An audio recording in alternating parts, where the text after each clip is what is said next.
Hey everyone, welcome to Data Smoothing, Part 1, Moving Average.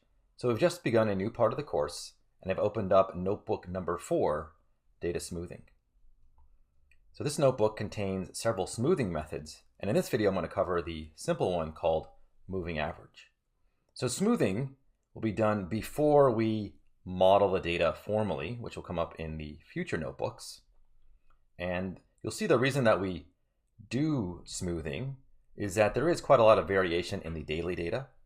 And this is due to different ways of reporting. So different areas have some random sort of reporting that kind of disrupts the incoming data. You'll see that often is the case that weekends have different numbers than the week, and that holidays also disrupt the reporting. Now, smoothing actually isn't something that is completely necessary. You can jump straight into modeling with the raw data, and you should get somewhat similar results, but I think smoothing will help make the model a little bit better, and that's why we do it. So the model that we're going to be using is going to be done on the cumulative data, but we'll actually be smoothing on the daily data, as you will see, which when summed together will turn back into the cumulative. All right, so let's get started here. I'm going to run this cell, which runs our prepare data class, the run method. So it puts our data as a dictionary of those 4 data frames. And we're just going to be looking at the case data from Texas. And we'll retrieve it here and put in a variable called Texas C, and we'll just plot it. So here are the cumulative case numbers from the state of Texas. And as you can see, it does actually look fairly smooth. There's not a lot of jagged edges here.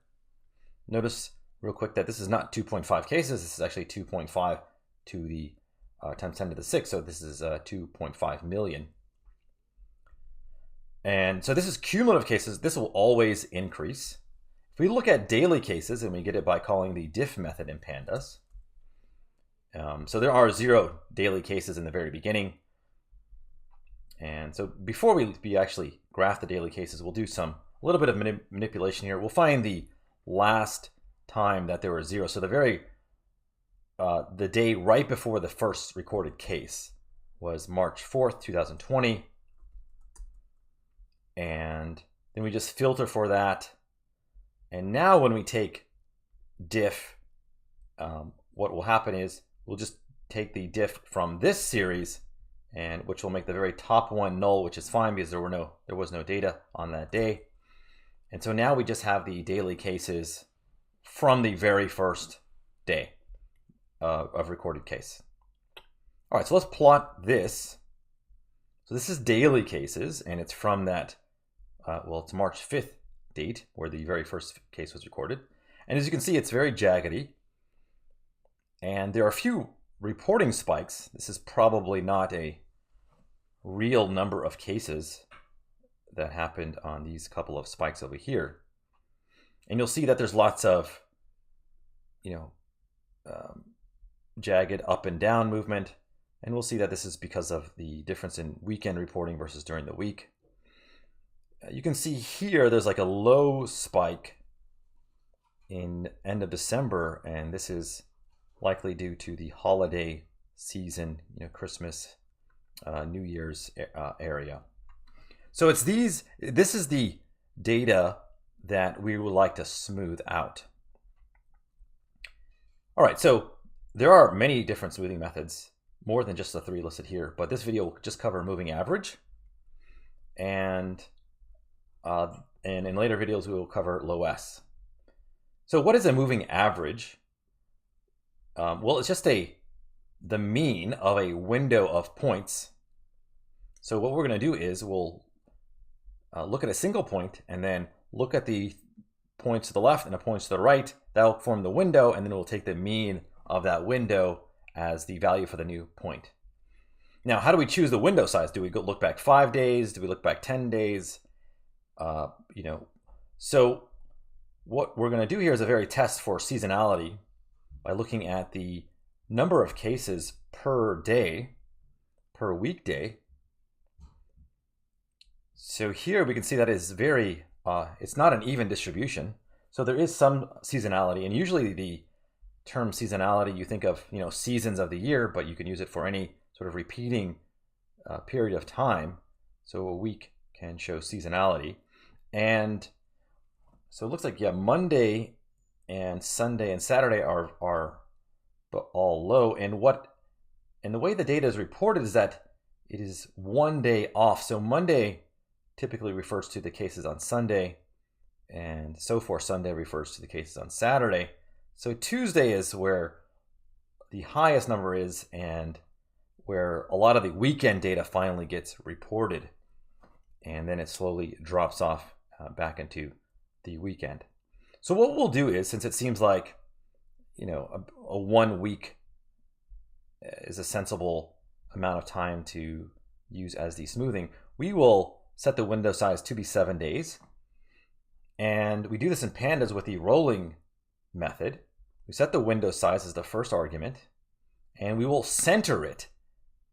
So that means we will look at the 3 days, say this is our point, we'll look at the 3 days to the left and then 3 days to the right and the current point, so that makes 7 total points. We will take the average, and that will be the value for our smooth point. This min periods just says that even if there are less than 7 periods, and we'll say all we need is at least one number, then go ahead and calculate the average. By default, if there are not 7 periods or whatever the window size is, then pandas will put in a missing value. And this is important because at the very end, the period size or the window size is just 4, because there's no points to the right over here, right? There's no 3 points to the right, so the window size is less than 7, so it would be a missing value, but we want to have a value for the last few days. And so this min periods will do that. The other 2 lines are just plotting code. Let's go ahead and look at the 7-day moving average. And you can see it's quite a bit smoother than the original data. So it just fits right through there. Now we can get even smoother data by repeating the moving average process. So we can just take the moving average of the moving average, and that will give us a further smooth line. So I just write a for loop here, and I do it 3 times. So the original is just assigned to the variable MA. So it's just the daily data. So this will be 3 repeats.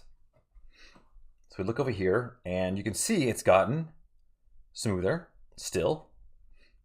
And you can do this as many times as you want. Eventually it'll just end up being a sort of a straight line if you smooth it like, say, 30 times or something. So you have to be careful here, or you will lose the signal if you over smooth it. And here I just plot multiple different repeats. So the original with 1, 3, and 5. And of course 5 is the smoothest one, the red line going through the middle like that.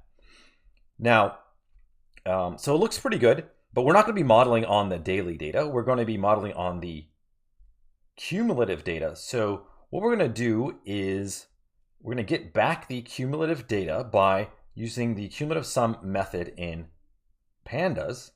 So it'll just accumulate every daily case over time. And I run the for loop again for 3 times. So this will do, I'm going to use the 3 repeated moving average.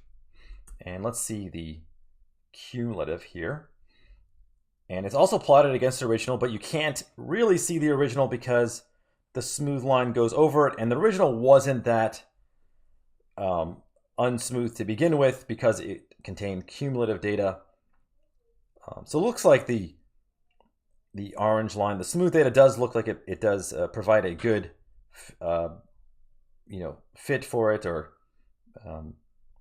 and it looks like it will be appropriate.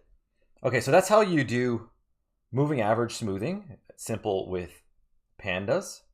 It's one of the simplest smoothing techniques. We're actually not going to use this for our data that we're going to feed to our model, and that's because it can bias the very end a little bit too much because there's, since we're centering it, the smoothing at the very end, if you do repeated average smoothing, you can, it becomes biased because we don't know what the future is. And so a trend at the very end can pull it down or up, and it can bias it. In this case, it doesn't look like it, but in other cases, it can throw off your model a decent amount, and which is why we're not going to use the smoothing technique, this simple smoothing technique for our model. Okay, so that wraps it up for moving average smoothing.